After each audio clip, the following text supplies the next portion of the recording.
So this is a great story. Now, the Biden White House might be some of the most sensitive people that we've ever seen, and this is perfectly on display yesterday. So the New York Times wrote a new editorial in which they said, ease up on the executive actions, Joe Biden. They said President Biden isn't right not to let his agenda be held hostage, but legislating through Congress is a better path.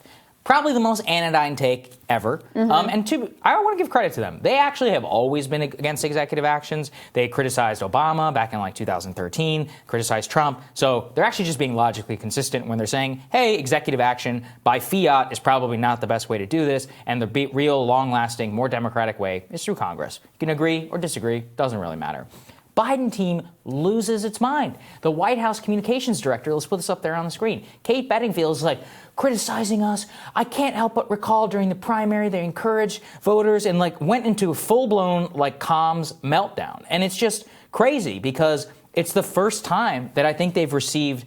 Okay, you can't even call this negative press. We're talking about the lightest of it's they're yeah, we applaud what you're doing, but maybe don't do it exactly this way and try a little bit harder in Congress. That's it. And they're like, no, we can't do it. Oh my God, the New York Times editorial board. First of all, who cares what the New York Times editorial board has to say? Yeah. They didn't even endorse you. Duh. Of course they're going to say this. They endorsed Warren and Klobuchar.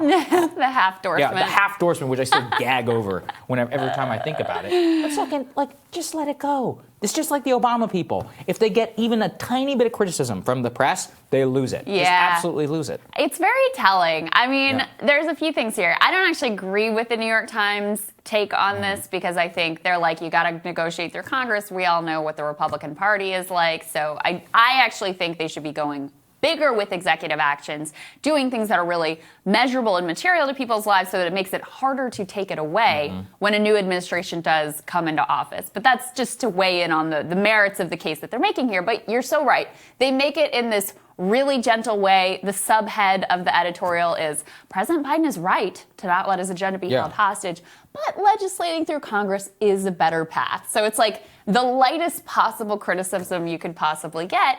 And I think it's telling their response, number one, because they're just not used to being criticized at all. We witnessed the fawn fest over the inauguration, and since they've been in office, and oh my God, they're finally committed to telling the truth, and aren't they amazing, and they're perfect, and they're wonderful. So even the littlest, slightest bit of criticism, there's a big reaction to. But it's also we also know who Joe Biden's opinion, who he really cares about their opinion.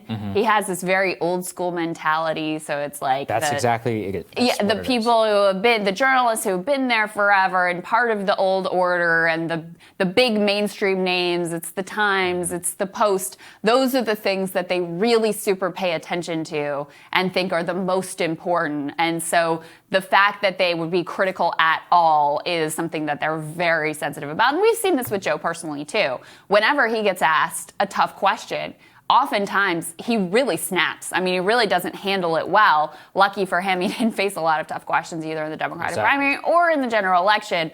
But especially, I feel now as he's gotten a little bit older, he has even less of a sort of tolerance to be pushed on anything at all whatsoever. Well, I saw this. I mean, Biden, I think it was Peter Doocy at Fox News, who's one of the only people who ask tough questions. Now that Democrats in the office, Peter Doocy's hey, what did you talk to Vladimir Putin about? This is a totally legitimate question, right? And he was we talked about you or something. And yeah, he was making a joke. But I just remember during the Trump administration, when I covered it, and I was there for many of the times that he would say stuff like that, they'd be this is disgusting, he's talking down to the press, and I was he's clearly joking.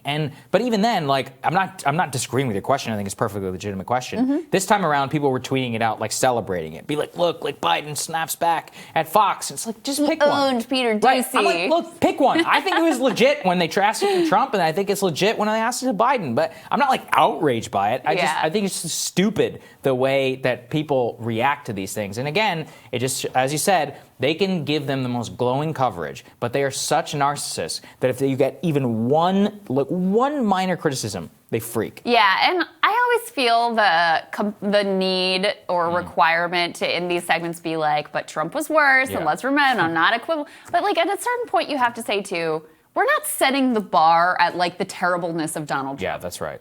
That's not the standard here, okay? The fact that you're a little bit better than Trump or even significantly better than Trump, that's not good enough. This is a new era. It's a new administration. We're setting the bar at like an appropriate, not insanely high level of just like reasonable engagement with the press, reasonable transparency with the press, reasonable actions in office, etc. So just being a little bit better than Trump is not going to be the bar by which we judge the Biden administration, at least here on this show. No, and nor should it be anywhere. Next week on Rising, we've got more incredible guests, including the funky academic and also author Thom Hartmann. That's right. And we're going to have a new segment next Friday that we're really excited to share with you all. Remember to hit the subscribe button. Don't miss any of our videos. Don't forget to like and share as well. And we will see you all next week. Have a great weekend, guys.